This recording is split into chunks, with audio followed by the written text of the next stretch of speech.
आप सभी सनातनियों को सादर जय सिया राम, जय हिंद, जय भारत। पहलगाम आतंकी हमले में जितने भी मृतक हैं उन सभी को भावभीनी श्रद्धांजलि मैं अर्पित करता हूं। वो मरते मरते अपने हिंदू धर्म पर ही अडिग रहे। ऐसे हिंदू भाइयों को मैं अपने नम आँखों से मैं भावभीनी श्रद्धांजलि पुनः अर्पित करता हूं और भगवान अयोध्यानाथ श्री सीताराम जी से मैं करबद्ध प्रार्थना करता हूं कि वो अपने श्री चरणों में उन्हें स्थान प्रदान करें। और आप सभी हिंदू भाइयों बहनों से मेरा करबद्ध एक निवेदन है, हाथ जोड़ करके मैं आप लोगों से मैं प्रार्थना करता हूं कि आप किसी के बहकावे में ना आए। अखिलेश यादव कह रहे हैं आतंकियों का कोई मजहब नहीं होता है। आतंकियों का अगर मजहब ना होता तो फिर वो मजहब धर्म पूछ करके फिर वो गोली क्यों मारते। इस बात को आपको समझना होगा बारीकी से। इसलिए आज भी समय है, अब भी समय है, आप विचार करके और अपने आप को सशक्त बनाइए। सभी हिंदू भाइयों बहनों को आज के युग को समझना होगा। आज के समय में जात में बंटने का यह समय नहीं है कि हम ब्राह्मण हैं, हम क्षत्रिय हैं, हम वैश्य हैं, हम शूद्र हैं और एक दूसरे का हम अपमान करें, एक का हम सम्मान करें, एक का हम अपमान करें। यह आज का समय नहीं है। आज का समय यह है कि बस ये आप समझिए कि ये हिंदू है तो फिर आप उसको अपने परिवार का सदस्य समझें, उसको आप अपना भाई समझें और आप अपना भाई समझ करके उसका जो है सपोर्ट करें, उसका सहयोग करें और उसको अपने बराबर उसका सम्मान करें। यह आतंकी हमला नहीं है, यह एक धर्म युद्ध है और इस धर्म युद्ध को समझ करके अपने आप को भी आप तैयार करिए, अपने आप को आप सशक्त बनाइए। क्यों? अगर आप नहीं बनाएंगे तो फिर एक ही सूत्र केवल लागू होगा, क्या करो या फिर मरो। या तो फिर आप युद्ध लड़ो और या तो फिर आप युद्ध में मारे जाओ। अपना अपना युद्ध सभी को हर युग में लड़ना पड़ता है। यह इतिहास रहा है, आज का नहीं, हजारों लाखों वर्षों का। यह धर्म युद्ध आज से नहीं, अनादिकाल से चला आ रहा है। बड़े बड़े दुर्दांत महाराक्षस हुए हैं, रावण, हिरण्यकश्यप, हिरण्याक्ष जैसे दुर्दांत महाराक्षस हुए हैं और उन महाराक्षसों ने क्या किया है, बस केवल धर्म पर ही आघात किया है, धर्म को मिटाने का हमेशा प्रयास किया है। और ये 1600 में मुगल जब से आए हमारे भारतवर्ष में और मुगल साम्राज्य जब से हमारे भारतवर्ष में स्थापित हुआ तब से आज तक हमारे हिंदू भाइयों बहनों पर, हमारे धर्म ग्रंथों पर अनवरत जो है प्रहार चलता आ रहा है, हमेशा प्रहार होता आ रहा है।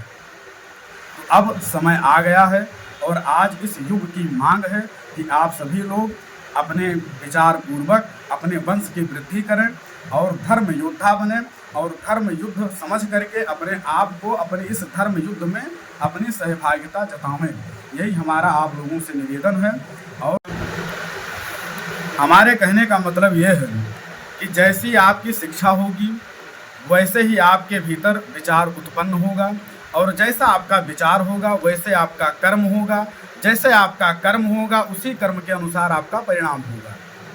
तो इनकी जो शिक्षा है कुरान आदि की, इनकी शिक्षा बड़ी दूषित है, इनकी शिक्षा में ही जहर है और उसी जहर रूपी विषवत शिक्षा को ये लोग ग्रहण करके समाज में भी जहर फैला रहे हैं। पर अगर जो जहर है समाज में तो अमृत भी है और हमारा यह जो संस्कृत है यही अमृत है। हमारे संस्कृत में, हमारे संस्कृत वाङ्मय में जितने भी ग्रंथ हैं, किसी भी ग्रंथ में कभी भी आक्रामक बातें नहीं की गई हैं और ना ही कभी किसी के ऊपर हमला करना बताया गया है। हमारे संस्कृत में तो दुष्ट से दुष्ट दुर्दांत महाराक्षसों को भी अगर कहा गया है तो संबोधन में यही कहा गया कि वो बड़ा सठ है, बड़ा खल है। सठ और खल से बढ़ करके कोई असभ्य भाषा हमारे संस्कृत में नहीं है। हमारा संस्कृत ही संस्कार बताता है कि कैसे आपको भोजन करना चाहिए, कैसे आपको रहना चाहिए, कैसे आपको सोना चाहिए, कैसे आपको अपना जीवन व्यतीत करना चाहिए।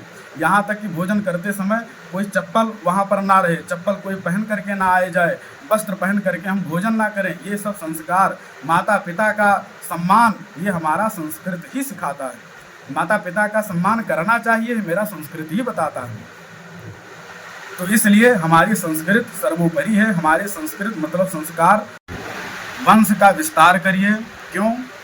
क्योंकि यह धर्म युद्ध चल रहा है और इस धर्म युद्ध की चुनौती ये जो आतंकवादी हैं और जो कश्मीर के जो मुसलमान थे, आज पश्चिम बंगाल के जो मुस्लिम हैं, ये बार बार हम सभी को चुनौती देते हैं, बार बार हम सभी हिंदू भाइयों बहनों को ललकारते हैं, ये बार बार हमको प्रेरित करते हैं। और अगर आप अल्पसंख्यक हो जाएंगे, आप अगर जो दब जाएंगे, तो वो दिन अब दूर नहीं रहा जब ये आपके ऊपर आक्रमण करके आपके बहन बेटी और आपके संपत्ति पर ये अपना अधिकार जमा लेंगे। इसलिए अभी भी समय है, अभी समय चला नहीं गया है। अभी आप विचार करके और अभी आप एकजुट हो करके और सब लोग मिलजुल करके अभी भी आप आक्रामक रूप से सखे साठ्यम समाचरित की सूक्ति को अपना करके और आप अभी भी उन पर अभी आप बढ़ चढ़ करके उन पर कार्रवाई अभी कर सकते हैं कि हमारे जितने भी हिंदू भाइयों को वहाँ पर मारा गया है उनके लिए, और धर्म पर जो हमारे आघात जो हुआ है, भारत देश पर जो आघात हुआ है, राष्ट्र की चेतना जो लहूलुहान हुई है, इसके बदले में केंद्र सरकार जल्द से जल्द सख्त से सख्त कार्रवाई करे और ऐसी कार्रवाई करे कि जिसकी कल्पना भी ये लोग अपने जीवन काल में 7 पीढ़ियों तक उसकी कल्पना भी ना कर सकें। इस तरीके से आप सभी सनातनियों को सादर जय सिया राम। जय हिंद, जय भारत।